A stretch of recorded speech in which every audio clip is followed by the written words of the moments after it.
How to start investing with little money. George Markoski. Welcome. Basically, what I want to talk about is how to start investing with little money. I did a little training, and what I want to do is show you the top 4 ways of investing with little money down. If you think you can't do it with little money, it might make it harder, but the thing is, I've had so many clients through the years over and over again that have gone with zero. We got, actually, funny enough, a good example. One of our members, Mark, he started with zero deposit and now he's got over $1 million worth of property. It is possible, definitely. I had a member join our program about 3 years ago, and what happened was he had zero deposit. He was living with his parents, and he had a lot of toys. He had a hotted up Commodore and a few other bits and pieces, and he only needed one car. He had 3 cars. And what we did when he joined the program, first thing I did is say, look, let's get rid of your toys. And sometimes you've got to take a bit of a loss, but see, your jet ski, your Commodore or your motorbikes aren't really an asset. They're a liability. And at the end of the day, there's nothing wrong with having toys, but first you've got to build your wealth before you have toys, because what we want to do, and this is the key, we're trying to create passive income. So if you've got a boat, jet ski, there's a lot of stuff you can sell on Gumtree and all sorts of stuff. So there's a lot of things you can sell if you need to, if you want to get enough deposit to buy a property. Anyway, this gentleman that joined our program, he's now got $1 million worth of property after selling some of his toys. And look, underperforming assets as well. You might have some gold or silver. Actually, gold's gone up at the moment. But personally, I love property because property gives you a return year in, year out. And gold doesn't give you that. So that's one way of doing it. Another way is actually getting a personal loan. Now, some banks don't like this. However, I've seen a lot of people do this where they're a little bit short, 10 or 15 grand, they've got a bit of cash, and you can just top it up getting a personal loan. Another way of doing it is getting a family loan. Get your brother, your sister, your mother, your father to give you a bit of a loan just to help you get over that hurdle, and you can pay them back. And I've seen a lot of people use this as a step up to get into property and do it. But you really need to check with your finance provider and everything else like that on how to do it. Next is joint venture. And JV's a great way of getting involved in property if you've got a bit of a challenge. So this is what happens with joint venture. Basically, one person has the equity, the other person got the borrowing capacity, the actual income. And they're a match made in heaven, because at the end of the day, if you've got the income but you don't have equity or cash, but the other person has, that way you can join together and actually get a property. And that works really well. Or one person's got the cash and the other person's got the borrowing capacity. So really, at the end of the day, if you've got a borrowing capacity or you've got cash or equity, you just got to find the other partner in this and join together. You can do a joint venture. Guarantor. With a guarantor, and we get this a lot with a lot of the younger people that join our program. And what happens is, the parents have had their house for quite a while, or your relatives, your rich uncle or your auntie or cousin or brother or sister, they've got lots of equity in their property. And what they can do is they can help you as a guarantor to use that as deposit. So we had a couple of guys, their father had this house in Cornell and he had $700,000 equity in it. And what he did, he helped each of his sons with $100,000 equity to buy an investment property. And now what's happening is their equity is growing. And it's not costing him a cent, because the full loan is with the son. So they're paying the full loan. He's just got his part of the property as a guarantor, as a deposit, to make sure that the bank's comfortable. So as long as you've got a strategy that's not risky and they trust you, guarantor's a great way, especially for younger people, to get started and get a boost up, because it takes a long time to get a deposit, and this is a great way of doing it. Now, another way of doing it is actually saving. And if you've read the book, The Richest Man in Babylon, that's actually an amazing book, and talks about putting a percentage of money away. We had one guy that was living at home. He was working as a truck driver and he had zero deposit. But because he was living at home, he didn't have any expenses. So what he did, he just put all his money into savings. And now he's got a property portfolio of 3 properties and has got $60,000 in his offset account. And so saving can get you there. It's a little bit longer, but at the end of the day, we're investing for the long term, so you've got to do whatever it takes. So saving sometimes helps. Superannuation is one of the biggest growing areas where people are buying property, and that's with superannuation.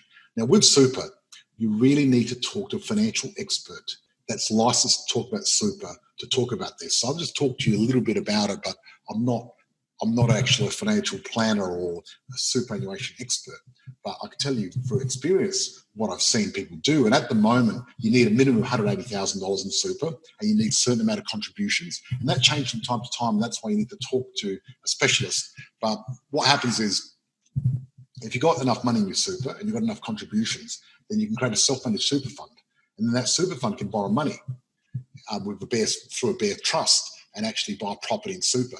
Now, the good part about buying a property in super is, one, you look at what happened recently with shares. People that had money in shares, the market dropped like 33% recently. Back in 2008, it dropped even more, and people lost a lot of money.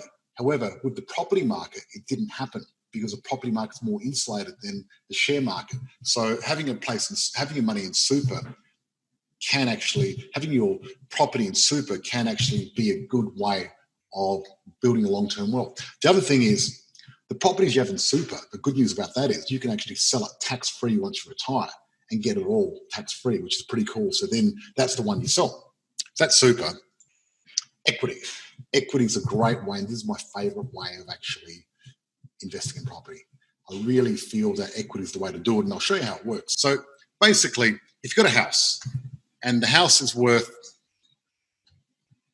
$500,000, and if you owe $300,000, you've basically got $200,000 of lazy equity in your home. That $200,000, there's basically a pile of money in your living room that you can use to create wealth today. Now, there's an example that we use during our workshops, and I'll normally ask people to put their hand up if they've got a mortgage. And if you've got a mortgage, this applies to you too. So stick your hand up, and there was a guy that put his hand up and go, okay, what do you do for a living? He goes, I'm a plumber. I go, what time do you get up in the morning? He goes, 6 o'clock. I go, what do you have for breakfast? He looked at me strange. Why do you care about that? But he goes, okay, I have a bit of toast and a bit of coffee. So I'm normally in a rush. I go out. I go, on your way out, you go past your lounge room, and there's your equity, and you're saying goodbye to your equity after you had your breakfast. And he's out of work all day. I go, what time do you get back? He goes, oh, normally, about 7:30. So I go, so you've worked hard, 12 hours out of the house, worked really hard that day. Do you work hard? He goes, yes. I go, what have your equity been doing? The equity's been sitting there doing nothing, right? So you've literally got a pile of money in your lounge room doing nothing. And equity is such a powerful way of creating wealth through property. It is probably my favorite way of doing it. And this is what I use predominantly. And I've been using my equity because I've turned that around, and I'm the one that sleeps in. My equity's out there working every day. I don't get up at 5 or 6 in the morning. And look, some people do. I'm just not into that. I get up at 8:30, 9 o'clock because that's when I like getting up. But I get to choose what I do because of my passive income, my equity out there working for me. Last year, my equity in my properties brought me in over $1 million without getting out of bed. So this is so powerful, very, very powerful. You need to really pay attention. Now, what if you don't have enough equity in your home? Well, then you can manufacture equity. So how do you get the best valuation? Well, step one, what we're going to do is get favorable comparable sales from a local real estate agent. So basically, valuers, when they come to your home, and sometimes they do a drive-by, but what I want to do is I want to make their job as easy as possible. So what I want to do is I want to get comparable sales. I'll ring a couple of agents, real estate agents, and ask them for a valuation of my property. And what they'll do is they'll give you a printed list of comparable sales. And what you want to do is you want to find one that's going to give you a high valuation with the documented evidence. Because, if a valuer comes into your home and you're like, hey, this house is worth this much, but you've got nothing to back it up, they're just going to completely ignore you because they don't think you know as much as them. However, if you document everything and give them a pack, and that's what I do, then guess what? They cannot discount that work. They need to look at that and actually make it part of the valuation because it's in writing. But number two, a lot of them are lazy. And if you've done all the homework for them, it makes it easier for them. So what you're going to do is you're going to sway the way they think. And I've seen, using this technique, I've seen valuations. I've had customers, improve the valuation by $80,000 to $200,000 for their property just by doing a few of these techniques. And I increased the valuation of my property just under $500,000 by doing a little bit of a reno and doing these things as well. So fully document all improvements to the home and have it written down. So when did you paint the outside of the house? When did you change the kitchen? What did you do? Everything you spent on that house to improve it, you need to document it and write it down. And look, I'm not suggesting this, but when I did my house, I cleaned I got a precious hose on the outside, and it looked like it was freshly painted, so I just added that anyway. So I'm not saying, exaggerate too much. You want it to be realistic because it needs to be real, but you want to add as much as you can of everything you spent on the property. You could do a small renovation or refresh. You might be able to paint some walls, clean out the house, do a spring clean, get a cleaner in the lease clean, get a gardener in and just clean everything up to make it look better and fresh. That really makes a big difference. And street appeal is probably one of the most important things. How does your house look like from the street? Really, that's where I put most of my effort in, is the street appeal. And because once people look at it, that's their first impression, and that could really change what a house is worth. And even in real estate, when you're selling a property, street appeal is what you work on to get more money for the property. So work in the street appeal, work in the front of your house, make sure it looks good, make sure it's tidy, make sure the lawns are done. If you need a lick of paint, put a lick of paint. A bit of paint can make a massive difference to a property. Declutter. Decluttering is very important. And, you want to just get as much stuff as you can to make your house look very spacious and beautiful, and decluttering makes a difference. Also, what I like to do is I like to add lights, bright lights, open up the curtains, maybe bake some cookies or bread and really give it a homely feel and make people feel very comfortable when they come in. There's some of the tricks people use are open inspections, but it works for valuers as well. We want to get everything on our side to get the best valuation possible. And if you can, be there in person to meet them and build rapport. And if it's in the state, get your property manager to meet them. Also, send all the paperwork through your property manager so they can give it to them in writing. It's very important to give them a pack to walk away with and really tell them what you think it's worth and insert that idea, because it's very important, because they might be thinking something completely different. So, like I said, give them a written physical copy of all your homework and explain how you got your number, and write down all the comparable sales, put a little highlight around them, and write some little notes in and show them how much you spent and how much your house is worth. This is very important, because what we're doing is we're building a case on why your property is worth this much, and this can make a massive difference. Next, build rapport. Like I said, you want to build rapport, and you want them to like you, because if they like you, if they're happy, more positive feedback. If it's a negative experience, it's going to be a negative experience. Also, another thing you can do is find out who's giving good valuation in your suburb.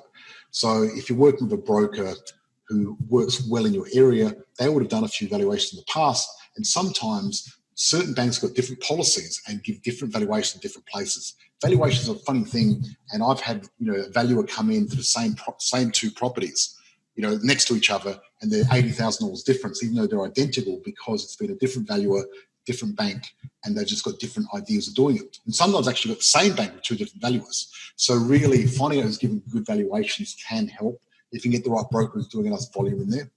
And also, a lot of times what you do is do a pre-valuation in certain banks or certain valuers. And a lot of them are free too, so you can check it out before you go ahead and do that. Very important to get the valuation right. And I've actually done 3, 4, 5, 6 different valuations on a property to get where I need to get. Don't accept the first valuation. We want to get the best combination we can. And also, if you're not happy with the valuation, if you've done all your homework, you can actually fight that and actually lodge a complaint and actually get the valuation up. And I've done that as well. Because really, every step we get out of here in this valuation is adding to your property empire. So we need to do that. And choose your own valuer. Sometimes you can use a mortgage manager or certain products where you can actually choose your own valuer. And if we know who's giving good valuation, we can do that. And one last tip is refuse lowball valuers access. If you know a valuer is notorious for giving you low valuations, and if you've gone through a different bank and the last bank you knew the certain valuer wasn't good, don't give them access to the property. Make an excuse, so that way they have to send another valuer out, a good one. So what I find is normally valuers with a lot of experience are always better than people with no experience, because the new valuers, they're a bit nervous and they're trying to hedge their bets, and what they're doing is cutting the value down just to keep themselves safe. Where someone from experience is going to give you the valuation that you need. So this is really important, and hope it helps you. So for your homework, one, what I'd like you to do is I'd like to, one, circle which one of these is going to work for you. Then let's brainstorm each section and find out what you can do to get you there. Because sometimes it's a combination of a few things, okay? So you might have a bit of cash, you might be able to sell a bit of toys, you might be able to get a bit more equity. It's all about getting a combination and being resourceful and trying to get the most you can. So really go through every step of these, have a look at what you can do. Joint venture, who can we use a joint venture?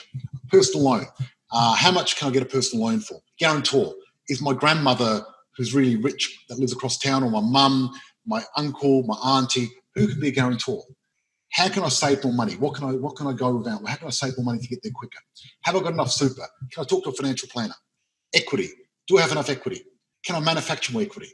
What about doing a big, house clean, garage sale, getting rid of stuff, decluttering, getting ready for this? So write down everything you can, brainstorm, because this is very important, because this could help you jumpstart your property portfolio. And if you're going to be using equity, let's look at all this list and make sure you follow all this to get the most out of equity and get the best. If you want to learn more about how to invest with no money or little money, then come along to my group, Australian Property Chat, where we've got a group of like-minded investors where we share ideas. I go live every Thursday night and share all my stuff, and you can actually ask me questions one-on-one and I'll answer them. So look forward to seeing you in the group. Cheers.